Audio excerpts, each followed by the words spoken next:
समझेंगे कि इंडिया में एडवोकेट कैसे बनते हैं।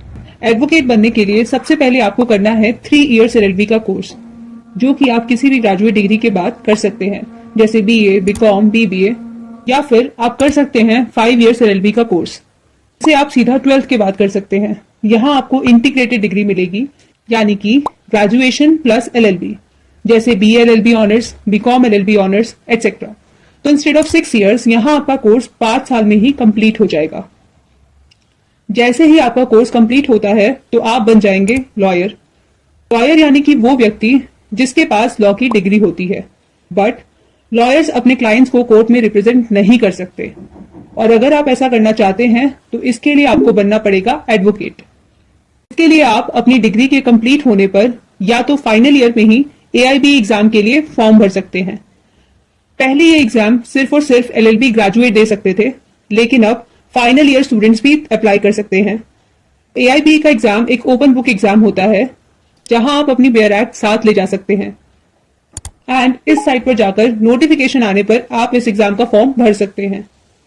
इस एग्जाम की फीस 3,500 रुपीज है for every general candidate, and for SC/ST candidates इस एग्जाम की फीस 2,500 रुपीज है।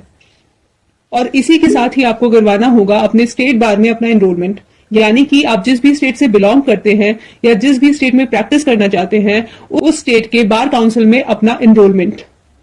ध्यान रहे, AIB का एग्जाम फाइनल ईयर स्टूडेंट्स भी दे सकते हैं, लेकिन स्टेट बार में एनरोलमेंट के लिए आपके पास ग्रेजुएशन डिग्री या फिर प्रोविजनल डिग्री का होना बहुत ही ज्यादा जरूरी है।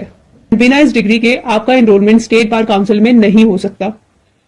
तो स्टेट बार में एनरोलमेंट के लिए आपको एप्लीकेशन फॉर्म भरना होगा, जिसकी फीस 750 रुपीज है for general category and 125 rupees है फॉर SC/ST कैंडिडेट्स।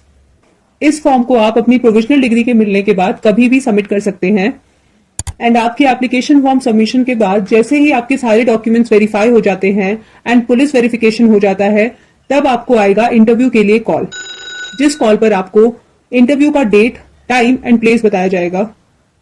फिर उस इंटरव्यू के रिजल्ट के बाद आपको अपना एनरोलमेंट नंबर मिल जाएगा, एंड आप अपने स्टेट में एज एन एडवोकेट प्रैक्टिस करने के लिए एलिजिबल हो जाएंगे।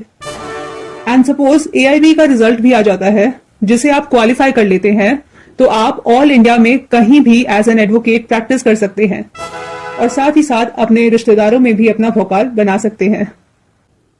बट एक्सेप्ट सुप्रीम कोर्ट, क्योंकि उसका प्रोसीजर अलग है।